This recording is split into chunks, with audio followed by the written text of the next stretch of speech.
La hora estilar ha llegado. Por eso te traemos la entrevista del día en tu distrito informativo. Bueno, de regreso, esto es Distrito Informativo, el nuevo orden de la radio a través de la 91.7 FM. Gracias por estar en sintonía. Recuerden que pueden ampliar cada una de nuestras informaciones en el portal digital distritoinformativord.com. Bienvenida a nuestra compañera, nuestra colaboradora, la coach Evelyn del Carmen. ¿Cómo estás? Buenos días. Muy buenos días, queridas. ¿Cómo están? Muy bien. Y a los chicos aquí también, buenos días al público que nos escucha. Óyeme, ustedes tienen una vista hermosísima. Ay, la vista preciosísima. Sí. Y más con tu camisa, tu blusa. Me encanta tu blusa. Me encanta. Está súper colorida, muy alegre y muy cómoda y muy fresca. A mí eso me fascinan, estas Influye lo que nos ponemos, ¿verdad que sí? Estas túnicas como sueltas. Me fascinan. Así sí, es. Influye lo que nos ponemos, ¿verdad que sí? Los Por colores y todo supuesto, eso. Por supuesto que sí. Dime algo, el tema de hoy, el poder del perdón a uno mismo, suena tan cliché, suena tan trillado, pero es tan difícil de implementarlo. Es tan difícil. ¿Cómo podemos lograrlo? Bueno, es que perdonar incluso es algo muy bien visto. Sí. Es como que si tú eres una persona capaz de perdonar, tú eres una muy buena persona, pero ¿cuánto nos cuesta perdonar? ¿Y cuánto nos cuesta perdonarnos a nosotros mismos? Me gusta muchísimo una frase. Dice, perdonar es dejar de desear que el pasado sea diferente. Oh, Qué bonito. ¿Cómo aceptarlo? No hay que votarlo, hay que trabajarlo, ¿Aceptarlo? hay que No, aceptarlo. incluirlo. Sí, hay que y hay aceptarlo. que transformarlo. Exacto. Eso es lo que tenemos que hacer. Bueno, perdonar es tan importante porque ¿cómo nosotros podemos pensar que podemos perdonar a otros si no somos capaces de perdonarnos a nosotros mismos? Insisto mucho en siempre cómo nos hablamos, cómo nos perdonamos, cómo hacemos tal y cual cosa con nosotros mismos, porque todo comienza con nosotros. Entonces, bueno, perdonar y perdonarnos a nosotros mismos es la clave de la libertad, es la clave para tener una vida de paz, reconciliarse con uno mismo es la felicidad. Claro. Cuando tú andas por la vida reconciliado contigo, porque no somos perfectos y cometemos errores, es como ir Contra el mundo. no solamente, no, contra el mundo no, me refiero es ir como suaves. Ok. Es ir sin cargas. Claro. El perdón abre la puerta al amor, disuelve los resentimientos. Por eso es que es tan importante, incluso nos ayuda a mantener nuestra integridad. Tú hablabas los otros días en la pasada intervención tuya aquí en el programa sobre esas palabras de amor que tenemos que tenernos. Y me imagino que comienza por ahí ese perdón también, de cuando estamos a solas con nosotros en esa casa, limpiando, recogiendo, trabajando, lo que sea, en todo momento, en el carro, en el baño, como que validarnos, porque somos muy crueles. Qué Sí. tonta fui con esto, pero qué idiota, pero ¿por qué yo Así hice es, esto? ¿Pero y por así qué? es. Bueno, lo hiciste y punto. Fue en el momento y respondiste a eso por alguna razón. Pero ya. Una de las claves de aprender a perdonarnos es precisamente no nutrir ese pensamiento de crítica y de juicio a nosotros mismos. Ok. Las ventajas del perdón son un montón. Vives en paz, vives mejor contigo mismo, no tienes esa constante temor a fallar, porque sabes que el error y el fallo es algo natural en una persona. Claro. Te das permiso para fallar. Claro. Eso no quiere decir que seamos irresponsables con lo que hacemos. Todo lo que uno hace tiene un efecto y tiene una consecuencia, por supuesto. Y hay leyes que van a ser cumplidas y hay una ley de causa y efecto. Todo lo que tú impactas en tu entorno y en tu propia vida tiene una consecuencia. Eso Claro. no quiere decir que no se vivan las consecuencias. La diferencia es que tú tengas el aprendizaje o que tengas, digamos que la actitud personal de reconocer eso que tú has hecho mal y intentar hacer algún tipo de arreglo con eso. Y por supuesto que aprender qué no hacer próximamente para que no se repita. Claro. Evelyn. Ay, perdón. Evelyn, cuando uno también aprende a perdonarse a sí mismo, eso te faculta para poder perdonar a otros. Exactamente, es la clave. La única forma de tú aprender a perdonar a los demás es aprendiendo a perdonar a ti mismo. Incluso, sin entrar en muchos detalles, porque es un tema ya de la psicología y yo no soy psicóloga, Muchas veces la falta de perdón hacia los demás no es más que la falta de perdón a nosotros mismos. De niños aprendemos que cuando nuestros padres nos hacen algo, realmente nosotros creemos que hemos hecho algo malo o que somos defectuosos. Entonces, en el fondo, la falta de perdón a los demás no es más que falta de perdón a nosotros mismos. No nos perdonamos haber permitido que alguien nos dañara o tener algo que nosotros creemos que atraemos que alguien nos haga daño o nos haga algo que nos haga sentir resentimiento. Entonces, en el fondo, todo es perdonarnos a nosotros mismos. Claro. Yo recuerdo el otro día que Evelyn estaba aquí, que hablábamos del tema de cómo hablarnos a nosotros mismos. El tema de que Ogla se para en el espejo y habla con ella. Entonces, eso es parte de hacer ese tipo de cosas para perdonarse a sí mismo, o qué debemos hacer para llegar a perdonarnos. Bueno, una buena, digamos, herramienta que podemos utilizar para comenzar nuestro trabajo de autoperdón es hacer un inventario personal.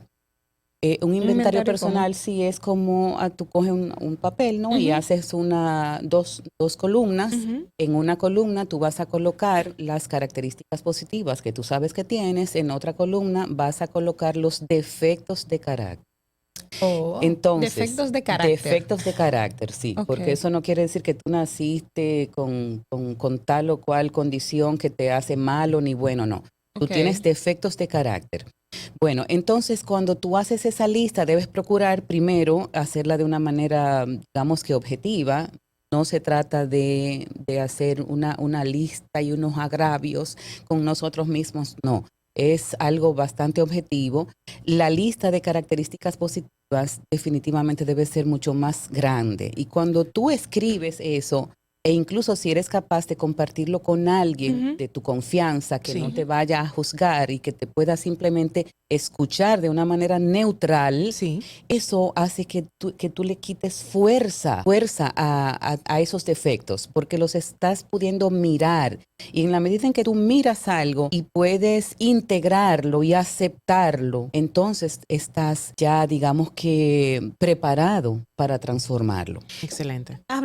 Con esto de hablar de hacer una lista y dárselo a otra persona de confianza que te la lea, también se podría hacer que tú tengas tu amigo o tu amiga y le dice, mira, siéntate aquí, dime mis defectos, háblame hazme como una autoevaluación y dime las cosas negativas que tú ves o malas sobre mí. Eso también es válido. Eso puede ayudar y es válido. La forma en cómo nos miran los demás nos da información. Eso no quiere decir que tú creas todo lo que el otro dice, porque lo que la otra persona dice de ti también habla de ella. De la misma manera en que lo que tú dices de otros habla de ti mismo, porque es tu percepción de tu realidad circundante. Entonces, lo que tú piensas de la otra persona o lo que la otra persona piensa de ti tiene el elemento de la mirada particular de esa otra persona. Entonces, sí, pedirle a alguien que te diga que un psicólogo podría ser, ¿no? Bueno, un psicólogo incluso está, por supuesto, preparado, aunque no sé si la función del psicólogo es sentarse a decir... No lo hace. Alguien que te conozca y que sepa. Una persona que te ame, una persona que te respete, una persona que pueda... El psicólogo tener podría deseos de decirte ayudarte. qué tú consideras que son tus virtudes, cuáles consideras tú que sean tus... ¿cómo piensas tú que fallas? Y cómo hacer ese análisis. Yo me imagino que el psicólogo sí te ayuda a encontrarte a ti misma. Claro. Pero normalmente nosotros sabemos cuáles son nuestros defectos y cuáles son nuestras características. Hay gente que no, hay gente que lo omite. La gente que lo eso es, pero hay evita un elemento de honestidad. Si tú quieres hacer este trabajo interior, tienes que ser honesto. Hay gente que le molesta hasta decir su edad. Hay gente que tiene miedo de decir que va a salir para hacer tal diligencia. Hay gente que le molesta ser abiertos en todo sentido de la palabra y evitan dar una información X. Que por ahí va mi pregunta, o sea, ¿cómo ser tan conscientes o querer serlo de admitir mis errores de carácter, o sea, mis defectos de carácter, sin agredirme y decirlo, porque mucha gente no lo quiere admitir? Yo soy de tal forma, pero lo niego y me lo niego a mí misma, por ejemplo.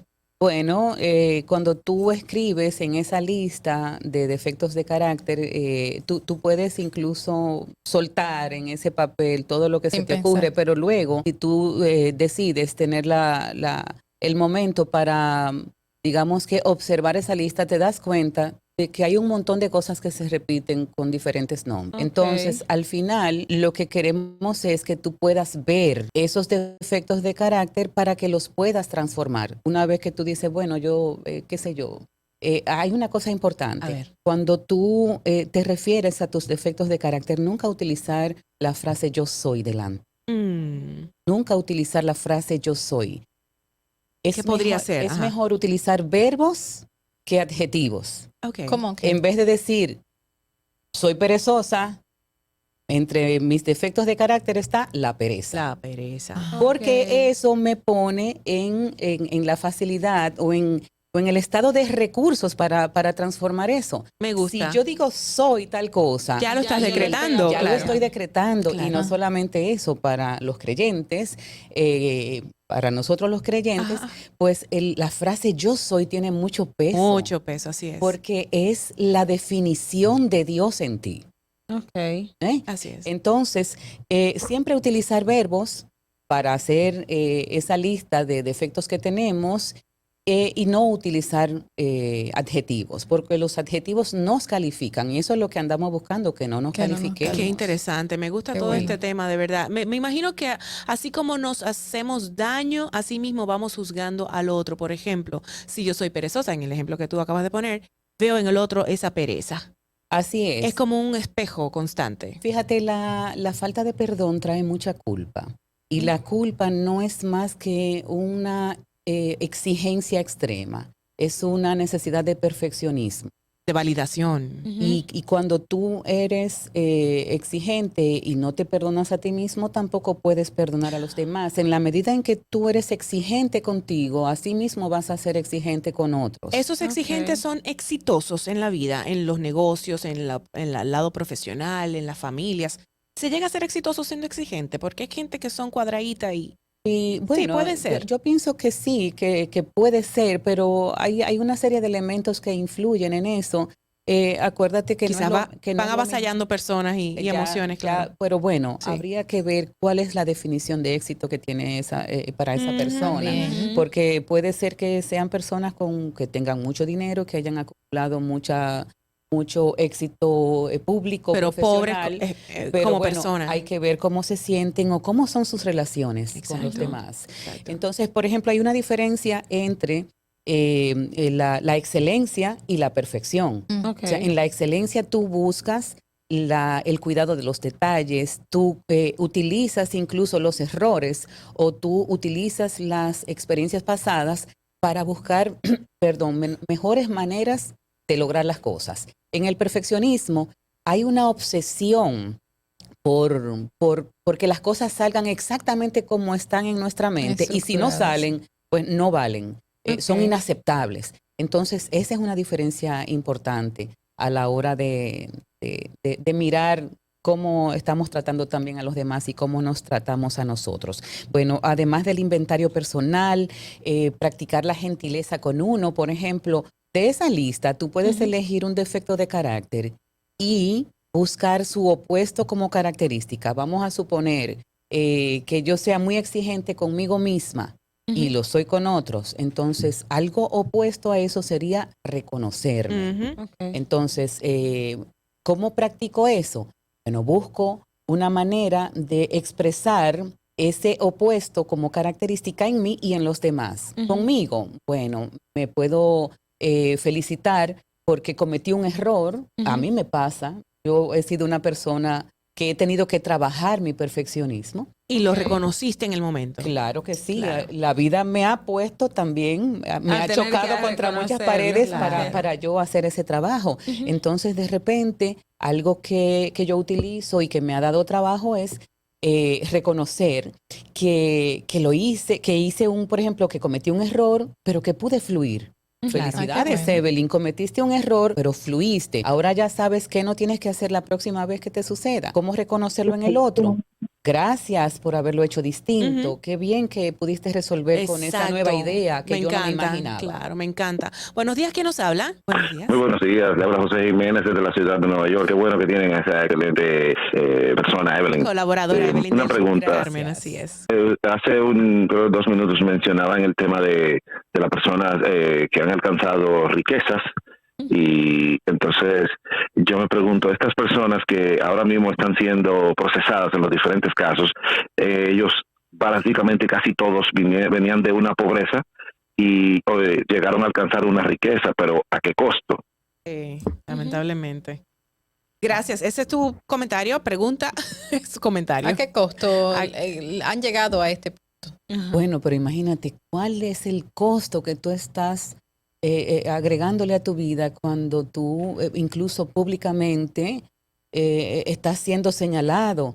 La vergüenza es parte de todo ese entramado de emociones que uno siente cuando uno ha cometido un error. Y bueno, así como es el error de grande, así puede ser la vergüenza, que va a llegar tarde o temprano. Claro. Mira, alguien me dice en WhatsApp que lo más seguro la persona que llamó quería preguntarte si eso se considera éxito, que ya te pregunté con relación a esto y me lo respondiste claramente. Claro, sí, o sea... Hay que ver los factores y todo lo que... No se trata de una sola cosa. Exacto. Y hay que ver cómo se siente la persona, porque al fin y al cabo el éxito es tranquilidad, es tu paz interior, es la felicidad. Entonces, bueno, habría que preguntarle a estas personas que están implicadas en todos estos casos, se sienten felices, bueno, algunos se dicen sienten que bien con sus familias. Algunos dicen que están en paz, que no. Pero hay que ver pero si yo lo que no creo sienten. que eso sea así. O sea, Una cosa lo que dicen. no me parece que tú puedas estar en paz cuando tu familia está siendo afectada, cuando Y tus el hijos están escrutinio, siendo tus hijos. afectados. Tú sabes que en ese caso, y perdón que los que más son afectados son los hijos, los padres, los hermanos, o sea, la familia de quien está en un proceso judicial. Sí, y es muy penoso, en verdad, es muy penoso. Con relación a todo esto que está pasando y escuchando los mensajes que enviaban hace un ratito los oyentes, bueno, este es un buen momento también para practicar el perdón. Eso no quiere decir que estos implicados y estas personas que han cometido estos graves errores contra la sociedad dominicana no tengan sus consecuencias. Claro. Pero no anidemos venganzas, no es que, bueno, ahora coge ahí. O sea, eso no le va a afectar más a él. Sí, Afecta a la persona que lo está siempre recuerdo que anteriormente que los casos no eran judicializados, o sea, las denuncias de corrupción presentadas con anterioridad, pero cuando se comenzaba y no se terminaba decían, bueno, pero le quedó el peso de la sociedad, que fue expuesto, que salió en fotografías, fotos, su familia supo lo que estaba haciendo. Y ese peso es muy fuerte. Ese peso es muy fuerte y eso es una consecuencia. En ese caso, esos implicados, esos procesados judicialmente, se pueden perdonar, pero ¿a qué punto se pasaría esa línea para ser descarado? Bueno. Sí, porque hay gente que se perdona y se perdona y sigue campante por la vida. Hay que ser indulgentes, pero no se puede ser Exacto. irresponsables. Exacto. Porque al fin y al cabo, las consecuencias las vas a vivir. De alguna manera u otra, claro. Si no eres tú, las van a vivir las personas a quienes tú amas. Mira, todo esto me recuerda, señores, a una famosa canción del fallecido Alberto Cortés que se llama Pobrecito mi patrón, y me voy a permitir leer rápidamente una frasecita. Dice: el diablo fue al mar a escribir la historia del mundo, pero no había agua. Dios se la había bebido. Juan Comodoro, buscando agua, encontró petróleo, pero se murió de sed. Ay. Yo no sé quién va más lejos, la montaña o el cangrejo. Pobrecito mi patrón, piensa que el pobre soy yo. Bueno, señores, con esto vamos a finalizar y despedir a nuestra colaboradora Evelyn del Carmen, agradeciendo por supuesto tu tiempo y tus conocimientos para este momentico tan rico y tan chulo que siempre disfrutamos. Gracias, Evelyn. Gracias a usted. ¿Te podemos conseguir por las redes? Claro que sí, en @Evelyn del Carmen G, en Instagram, igual como Belín del Carmen González en Facebook. Y por supuesto en las ondas hercianas, en nuestra hermana emisora Raíces, ¿en qué horario? Yo creo que estoy a todas horas, pero bueno. Sí, porque eres la voz oficial de la emisora, eso Bueno, lo sabemos, pero tienes un una de espacio ellas, también. sí. Bueno, sí, de 2 de la tarde a 4, presentando la música de nuestras tardes, y también los domingos en un programa de boleros bien romántico chulo! a las 10 de la mañana. ¡Qué chulo! Vamos a estar en sintonía ya, apoyándote y disfrutando todo el contenido y esa Gracias. hermosísima voz. Señores, vamos a una pausa y volvemos. Distrito Informativo.